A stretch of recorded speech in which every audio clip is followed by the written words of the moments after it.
দুপুরবেলা লাঞ্চ চলে এলো, তো তাড়াতাড়ি এসো তোমরা সবাই। যাই হোক, আমি ওয়েট করতে আছি যে কখন খাবারটা আসবে। হ্যাঁ, ওটা তো তোমাদেরকে লোভনীয় খাবারের টেস্ট দেখালাম। তো আমি সেদিন একটু বনগাঁ গেছিলাম একটা খুব দরকারি কাজে। তো যাওয়ার পর দুপুর হয়ে গেছিলো, আর এমন বৃষ্টি এসেছিলো ঝমঝমিয়ে, কুকুর ভেজা ভিজে গেছিলাম। তো ভিজে যাওয়ার পর খিদেও পেয়েছিল দুপুরবেলা, তখন তো খেতে যেতেই হবে। তো গিয়ে একদম একটা রেস্টুরেন্টে ঢুকলাম, ঢুকে একটা মকটেল খেলাম, বেশ ভালো লাগলো। কিন্তু ওখানে এসি ঠান্ডা, ভিজে গা, তার মধ্যে মকটেল ঠান্ডা, তো লাগার কথা ছিল বাট এখন লাগেনি। আর খুব টেস্টি ছিল। আমি একটু রিল বানাচ্ছিলাম জানো তো, তোমাদেরকে দেখানোর জন্য। তোমরা অবশ্যই দেখেছো ফেসবুকে রিলটা।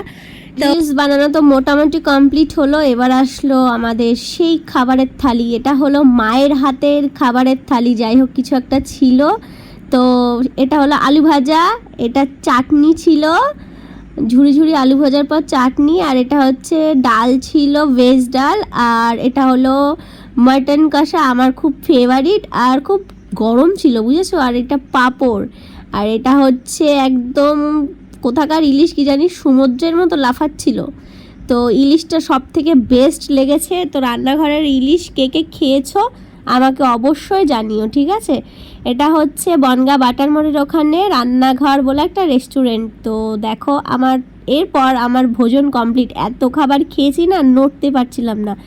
তারপর আমার ফেভারিট জিনিস চলে এলো আইসক্রিম। আইসক্রিমের বোলটা আমার খুব ভালো লেগেছে, খাওয়ারের থেকে বোলটাকে বেশি পছন্দ করেছি। কিন্তু আইসক্রিমটা ব্যানানা ফ্লেভার ছিল, আমার খুব ভালো লেগেছে।